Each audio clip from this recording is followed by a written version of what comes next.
PAUD dalam mata pelajaran Administrasi Transaksi kelas 11, kompetensi keahlian bisnis daring dan pemasaran. Apa kabar kalian semua hari ini? Semoga selalu dalam keadaan sehat.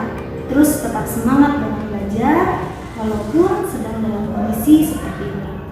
Baik, sebelum memulai pembelajaran, kita mulai dengan berdoa terlebih dahulu menurut keyakinan masing-masing. Silakan berdoa dimulai.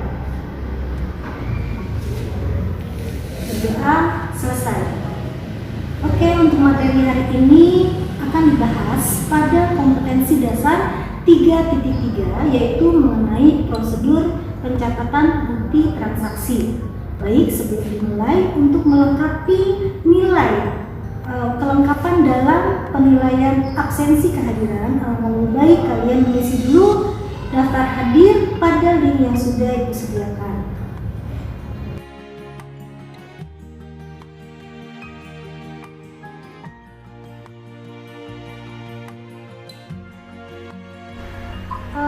Materi PowerPoint-nya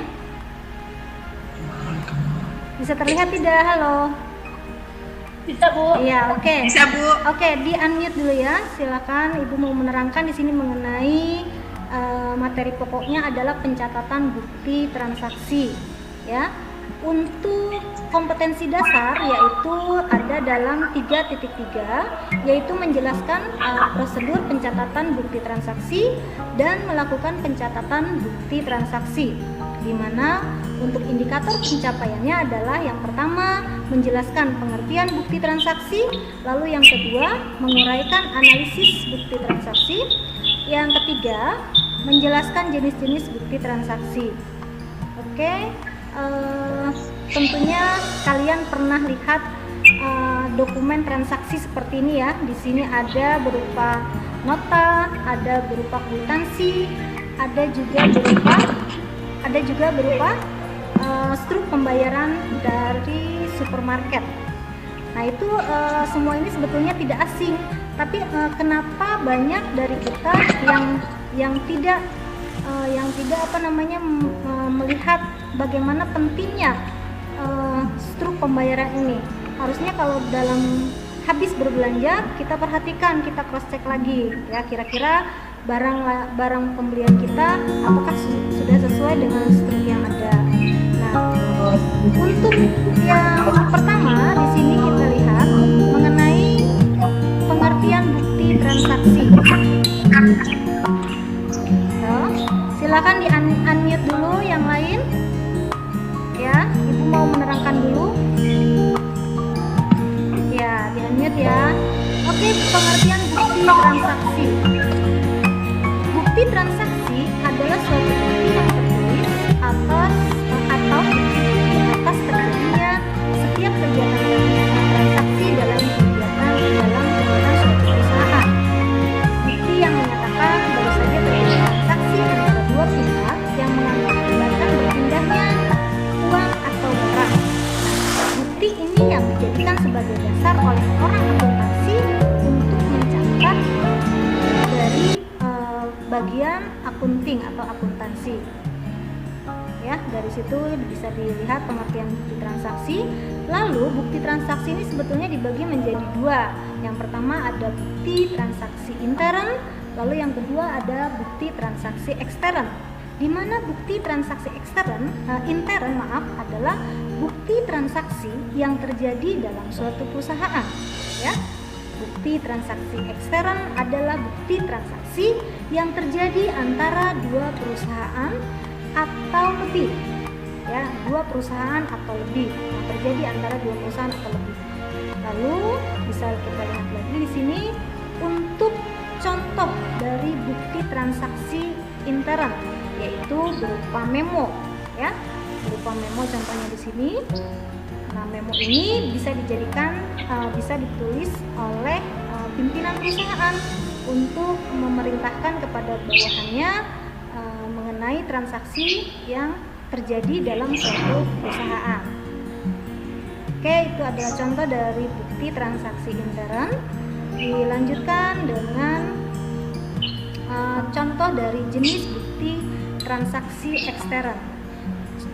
Yang pertama di sini kita lihat ada berupa kwitansi, ya, di mana pengertian dari kwitansi ini adalah bukti transaksi pembayaran yang ditandatangani oleh penerima uang. Ya, kwitansi ini dibuat dalam 2 rangkap, ya, lembar asli diserahkan kepada pembayar, lembar salinan sebagai dokumen pencatatan akuntansi. Nah, selain tanda tangan, tentunya harus diberi cap atau materai sebagai bukti transaksi yang sah. Oke, itu yang pertama. Kita lihat yang kedua, bukti transaksi ekstern, yaitu cek di sini ya. Cek adalah suatu surat perintah pemegang rekening giro kepada banknya untuk mengeluarkan sejumlah uang yang diberikan kepada pembawa cek atau pihak yang namanya terdapat dalam cek tersebut. Ya. Nah, nanti di sini diperhatikan, dilihat ada pengeluaran cek yang harus disertai dengan penerimaan kwitansi, di mana cek ini terdiri dari 2 lembar, ya. Lembaran yang pertama adalah utama dan lembaran yang kedua adalah struk. Itu untuk bukti transaksi ekstern yang kedua. Dilanjutkan bukti transaksi ekstern yang ketiga. Di sini kita lihat ada biliet giro, ya. Untuk biliet giro ini pengertiannya adalah surat perintah pemegang rekening giro kepada banknya untuk memindahbukukan sejumlah uang kepada nama penerima atau nomor rekening yang telah ditetapkan. Ya, uang juga di sini dapat dicairkan. Nah, ada 2 jenis tahap-tahapan yang bisa dilakukan dalam biliet giro di sini. Yang pertama tahap clearing, yaitu untuk penarikan dalam kota yang sama. Lalu yang kedua adalah tahap inkaso, yaitu untuk penarikan di luar kota atau di negara lain. Oke, bisa diperhatikan di sini gambarnya seperti apa sih biliet giro itu. Dilanjutkan bukti transaksi ekstern yang selanjutnya adalah faktur, di mana pengertian faktur di sini adalah bukti transaksi pembelian atau penjualan dengan sistem pembayaran kredit. Nah, faktur ini diserahkan kepada pembeli bersamaan dengan barang yang dijual. Ya. Dari sisi pembeli, faktur tersebut disebut sebagai faktur pembelian. Dari sisi penjual, lembar kedua, faktur tersebut adalah faktur penjualan. Oke, di situ sudah. Dilanjutkan yang selanjutnya adalah bukti transaksi ekstern berupa nota kontan. Nah, ini sepertinya tidak asing lagi bagi kita. Nota kontan adalah salah satu bukti transaksi pembelian atau penjualan secara tunai. Lembar asli di situ, perhatikan tadi lembar asli diserahkan kepada pembeli. Lembar kedua atau kopian disimpan oleh si penjual sebagai sumber pencatatan akuntansi dalam perusahaan. Oke, dilanjutkan bukti transaksi eksternal yang selanjutnya adalah berupa nota debit. Ya, nota debit di sini pengertiannya adalah bukti pengurangan utang usaha karena ada pengembalian barang dagangan atau penurunan harga. Tujuannya adalah mendebit atau mengurangi utang pembeli yang harus dilunasi.